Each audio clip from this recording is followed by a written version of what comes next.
How do we do, folks? Welcome into this edition of Ravens Rundown, powered by Chat Sports. Tyler Jones here with mandatory minicamp in the rearview mirror. We're going to turn our attention to 5 players who have stood out this offseason as potential breakout candidates heading into the 2024 campaign.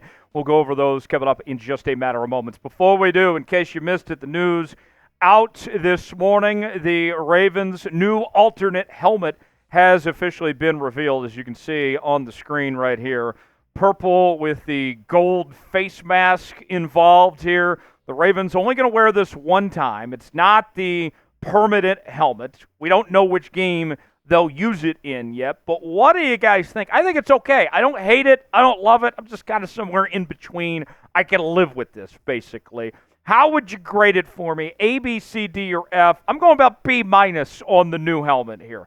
It could be a lot worse, and we've seen some pretty bad new uniforms from other teams this year. I can live with this. I'll go about B-. Give me your grade in the comment section. We'll get started with today's show. Let's begin with the obvious choice, Rashad Bateman on the breakout candidate list. And I'm telling you right now, this is the most important season of Rashad Bateman's career, his life. Everything is riding on what goes on this season. Rashad Bateman enters the year as the number 2 receiver behind Zay Flowers, looking to pick up a void with the departure of Odell Beckham Jr. And with Rashad Bateman, it's twofold, right? It's not only does he have to improve production-wise this upcoming season, but he's also got to stay healthy, which is something he struggled with in his first 2 years in the NFL. And everything that we've heard about Rashad Bateman, from his coaches to his teammates, it's all been positive when it comes to Rashad Bateman of what he's done this offseason, looking the part, putting in the work. Now it's just a matter of, can he actually deliver when it counts? Let's start with what Mark Andrews said about Rashad Bateman recently. He said the following: he looks incredible. He looks as put together as he's ever been. It's going to be a big year for Rashad Bateman. I'm calling it now. But it doesn't just stop there. Todd Monken, the Ravens OC, said this about Rashad Bateman a while back. As the year went on, Rashad really came on. And I've seen tremendous growth. I expect a tremendous year from him. And we certainly could have found a way to get him the ball more. And if you need more confidence in Rashad Bateman, the Ravens have put their money where their mouth is. They gave him a long-term extension, right? 3 years, $15 million total, $5 million per year. They believe that Rashad Bateman's going to come through for this team. A former first-round pick. You go back to 2021, his rookie year showed promise with career highs in catches and receiving yards. But you look at the statistics last year, and it left a lot to be desired, right? Only 32 catches, 367 yards, playing in all 16 games. That's not going to be good enough. If Rashad Bateman is going to play a significant role in this team, he's got to get at minimum 800-plus yards. I think that is not asking too much at all of Rashad Bateman, especially as the Ravens offense wants to pass more in this Todd Monken scheme. They're going to have other options besides Andrews, likely, and Zay Flowers. They're going to need Bateman to step up into that fold. Do you believe in Rashad Bateman? What do you guys think? It's our pinned comment today. Y for yes, in for no. Let us know if you are all in on Rashad Bateman or not.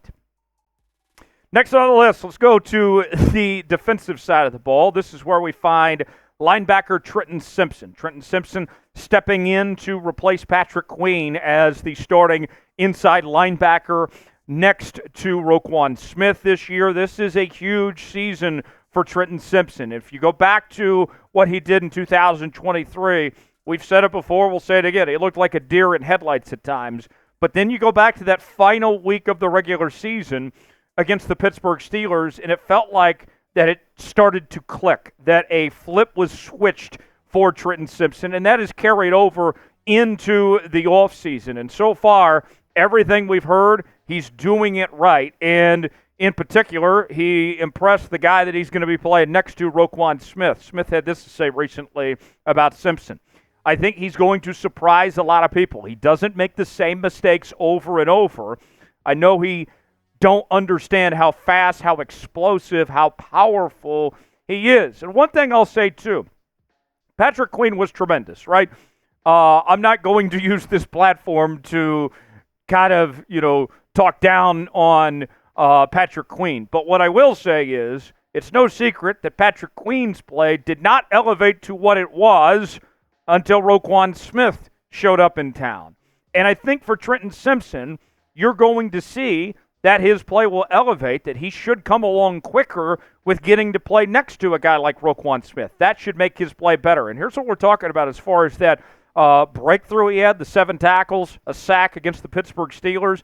I mean, that was most of his statistics for last year, as he ended up with 13 total tackles, 2 tackles for loss, and 1 sack there in 2023. I got high hopes about Trenton Simpson. I don't think the loss to Patrick Queen is going to be as big of a deal as some people think, as long as Trenton Simpson continues to come along. One guy we're excited about here in Baltimore this upcoming season is rookie Nate Wiggins out of the University of Clemson, the Ravens' first-round pick. And we have his jerseys on sale now at chatsports.com/Wiggins. You can get yours today, free shipping included as well. Wiggins not going to wear the number 1. He's going to wear the number 2, but you get the idea. Go see for yourself. We got men's and women's options, all different sizes for you. Go check it out now, chatsports.com/Wiggins. The link is in the comments and description of today's video. Next up, let's turn our attention to Odafe Oweh. And I'll say this, for the former first-round pick, Odafe Oweh has been solid his first few seasons of his career. But now it's about taking the next step forward, right? We've seen the Ravens do a really good job with these pass rushers over the years, right? When we talk about just as of late, with what we saw out of Justin Houston, even late in his career, Jadeveon Clowney, Kyle Van Noy, and now for Odafe Oweh, I think what the Ravens are expecting from him is to go from good to great, that next jump forward.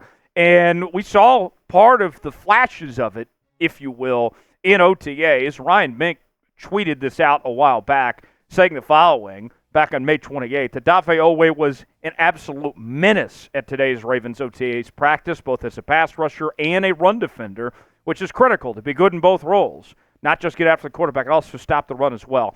He's making that fifth-year option decision look mighty good. Odafe Oweh, first-round pick a couple years ago out of Penn State, was an all-rookie team selection. Got plenty of experience so far at this point, 45 career games played with 13 starts. But here's what I mean as far as taking that next step goes. You go back to his rookie year, he had 5 sacks. 2022, he had 3. Last year, he had 5. I don't think there's any reason why Oweh shouldn't have 9+ sacks this year. I think that's a realistic expectation. I know that sounds like a high number, but when you talk about the guys he gets to play along with and the role that's going to be asked of him, I think that Odafe Oweh can take that next step up, go from good to great this year. Who is a breakout candidate for the Ravens entering 2024? We've gone through a few names, got a couple more to get to before we wrap up today's show. Let us know. Give us a name that comes to mind of a breakout candidate. And no cheating. You can't use any rookies. That doesn't count. Weigh in. Let us know in that comment section below. Ravens Rundown, bringing you daily Ravens coverage here on the channel with news and rumors. We're doing Q&A mailbags. Anytime there's breaking news, if there's a signing or trade that happens, you know we're going to talk about it here on the channel. Subscribe now for free. Turn on your notifications so you never miss a moment. YouTube.com/RavensTV. Join the family of Flock. You'll be glad you did. All right, let's go to the safety position now. This is where we find Ardarius Washington, who has had a very good offseason for the Baltimore Ravens. And it's no secret the Ravens are trying to find who will be their number 3 safety. With the departure of Geno Stone, the Ravens have done some looking around, right? Jamal Adams had a visit. They've talked to a couple other guys, but ultimately at the point of this recording, they haven't signed anybody. The expectation is that Ardarius Washington steps into that role.